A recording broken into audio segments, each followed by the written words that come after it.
আসসালামু আলাইকুম প্রিয় ভিউয়ার্স, আপনারা সবাই কেমন আছেন? সকলকে জানাই জেন্টস পার্কের পক্ষ থেকে আন্তরিক শুভেচ্ছা ও অভিনন্দন। পূজা উপলক্ষে আমাদের কাছে হিউজ পরিমাণ মাল চলে এসেছে। প্যান্টের কালেকশন, শার্টের কালেকশন, টি শার্টস এবং কিছু ট্রেন্ডিং এবং ভাইরাল প্রোডাক্টস আমাদের কাছে চলে এসেছে। যাদের প্রয়োজন অবশ্যই আসবেন। এই তো আমাদের সব নতুন নতুন প্রোডাক্টসগুলো ভিতরে এনে রাখা হচ্ছে। এই যেগুলো সব প্যান্ট, আরও আমাদের কালেকশন চলে আসবে খুব শীঘ্রই।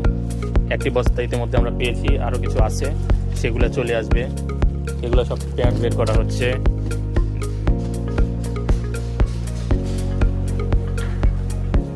এই তো বাইরে বস্তায় আরো প্রোডাক্ট আছে, এগুলো আনা হচ্ছে। আরো আছে না বস্তায়? আচ্ছা, এখন ইনশাআল্লাহ যাদের প্রয়োজন তারা সবাই চলে আসবেন। সরাসরি ভিজিট করতে পারেন আমাদের শোরুম রানার প্লাজা, তৃতীয় তলা, শপ নম্বর 33/37 বগুড়া। যারা এখনো আমাদের ফেসবুক থেকে ফলো করেন অবশ্যই ফলো করে দেবেন এবং ঘুরে আসতে পারেন আমাদের ইউটিউব চ্যানেলটি থেকে এবং ইউটিউব চ্যানেলকে সাবস্ক্রাইব